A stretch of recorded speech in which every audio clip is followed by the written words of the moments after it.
Yeah, he called yesterday and said, it's my birthday. I'll call you Friday. I'm busy. So we'll talk to him tomorrow. Excellent. Brad Paisley's not doing bad for himself. If he stays at it, he'll make it. Yeah, It's I think so.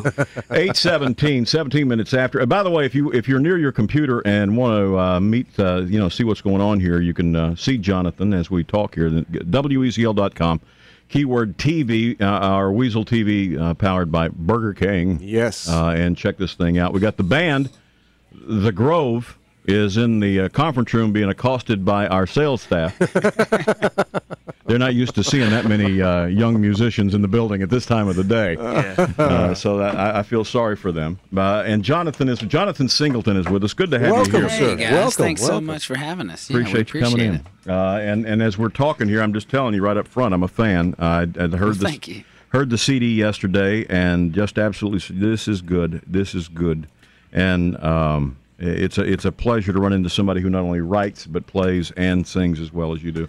Well, thank you very much. We worked hard on that thing, and it's a big batch of songs that we didn't pitch out as songwriters. We've done some stuff as songwriters, but this is, specific to the Grove thing that we had been doing for years and years and years. And Now tell me about the Grove is the band. That's the group. Sure. I mean, and you we guys, used to that's just you be- guys. We used to just be the Grove, but now I Yeah. have to talk about myself in the third person. And It's Jonathan Singleton. So they Let's- say, what's the name of the band? And I say Jonathan Singleton and the Grove, and they say, "Who's that?" And I said, "Well, That's me. That's me." And them. Yeah. If it's weird, it's so Jonathan weird. Grove and them. Right, Grove and this is the Grove and them.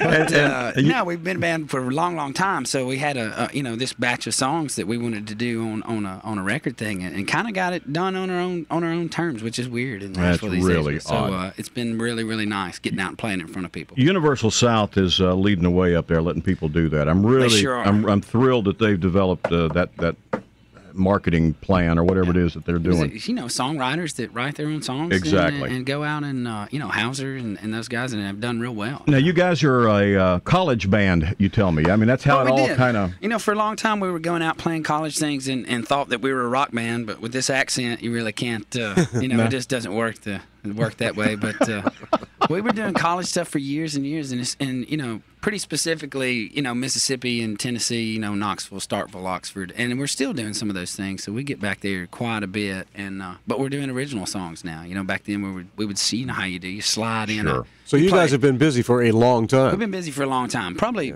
I think me and the bass player have been playing together 10, 11 years, something like that. So kidding. we started early and did a blues band in Memphis for a long, long time. We grew up in Jackson, Tennessee, so right in the middle of Memphis and Nashville. Wow. So we tried the Memphis thing, and the older we got, the more we moved towards Nashville. Yeah. So, yeah. That's cool. In that area, you play country music. You play, it's Carl Perkins. It's rockabilly stuff. You do rock stuff. You do blues stuff. You do country stuff. So. And at what point did you guys decide, okay, we're going to throw our stuff out there? I know because you'd written and you'd had success as a writer. Yeah. I mean, like I said, we played Watching Airplanes and Don't, both of them last hour, both songs that you wrote. And we're talking about, most... I love this 10 songs I wish I'd written. I just think I think that's the coolest award in the history of awards. It really is, and it's a big deal in It Nashville. really is. It's a big deal. Roger Murrah and those guys are voting for your song to get on there. But wish I'd written that. I mean, that's a lot to say. Exactly. It was real high cotton, you know what I mean? Yeah, exactly. It was a big deal. So you guys you were writing first. I mean, We were it's writing making some money that way. I was letting my band do the demos, and I just wouldn't tell anybody that it wasn't a Nashville demo band, and so it came up, and people started asking about it and what we were doing. And Dan Huff is who does my publishing, and we signed a production deal with Dan for him to do some records. He was trying to stretch out. He does all he's a Keith Urban and Flats, and he was wanting to do something a little bit different. And we signed like a 5-think record deal with him to do those records. And all of a sudden, I was the guy, where I've been trying to get something done for years. Yeah. And all of a sudden we're doing these showcases and everybody's excited about it. And that's kind of what happened. So once he got involved and we were able to make the record we wanted to make. Now, do the rest of the guys give you hell because you're all of a sudden the name on the front of the band? It's a little weird. I bet it and is, we know yeah. each other well enough. They mess with me about it. They call me boss all the time.